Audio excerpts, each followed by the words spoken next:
Halo teman-teman, Assalamualaikum warahmatullahi wabarakatuh.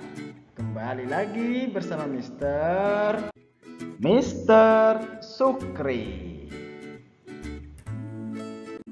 Pada pelajaran pendidikan agama Islam, adapun materi yang akan kita bahas adalah tentang iman kepada malaikat.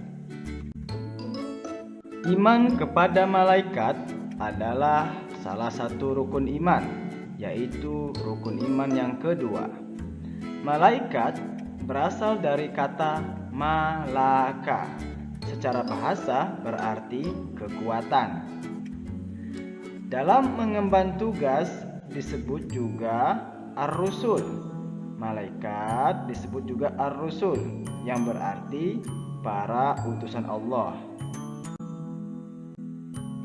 Beriman kepada malaikat berarti kita meyakini dan mempercayai bahwa adanya malaikat, walaupun kita tidak bisa melihatnya dengan kasat mata. Dan beriman kepada malaikat juga berarti bahwa kita meyakini dan percaya bahwa malaikat itu adalah ciptaan Allah, yang menyembah Allah dan ditugaskan oleh Allah untuk mengatur dan mengurus alam semesta dan selalu taat kepada Allah serta tidak pernah melakukan perbuatan tercela. Makhluk Allah, yaitu malaikat, jin, dan manusia, diciptakan Allah dari berbagai macam. Yang pertama, malaikat. Malaikat diciptakan oleh Allah dari cahaya. Yang kedua, jin. Jin diciptakan oleh Allah dari api, atau bahasa Arabnya disebut nar. Yang ketiga, manusia. Manusia diciptakan oleh Allah dari tanah. Sifat-sifat dan perilaku malaikat adalah sebagai berikut.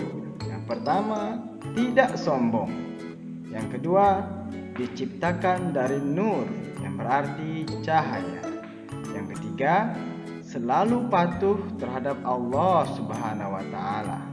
Yang keempat, tidak makan dan minum, alias tidak memiliki nafsu. Yang kelima, tidak berjenis kelamin, bukan pria ataupun perempuan, malaikat ya malaikat. Yang keenam, tidak pernah letih beribadah kepada Allah. Yang ketujuh, mampu berubah wujud. Yang kedelapan, senang mencari dan mengelilingi majelis zikir. Yang kesembilan, berdoa bagi hamba yang duduk menunggu sholat berjamaah. Adapun dalil Al-Quran yang menjelaskan tentang malaikat, tentang beberapa perilaku malaikat dan sifat malaikat, banyak sekali di dalam Al-Quran. Salah satunya firman Allah yang tertera di surat Al-Anbiya ayat 13 yang berbunyi, Bismillahirrahmanirrahim. Walahu man fis samawati wal ardi wa man indahu la yastakbiruna an ibadatihi wa la yastahsiruna. Artinya, dan miliknya siapa yang di langit dan di bumi, dan malaikat-malaikat yang di sisinya tidak mempunyai rasa angkuh untuk menyembahnya dan tidak pula merasa letih. Kandungan ayat ini menjelaskan bahwa malaikat memang tidak pernah mempunyai rasa capek, tidak pernah letih dalam beribadah kepada Allah. Selalu taat, selalu mengikuti apapun perintah Allah. Dan malaikat tidak memiliki rasa sombong dan angkuh sama sekali untuk beribadah kepada Allah. Malaikat-malaikat Allah beserta tugasnya. Di suatu riwayat tentang jumlah malaikat-malaikat Allah, dijelaskan bahwa Nabi Muhammad pernah melakukan Isra Mi'raj.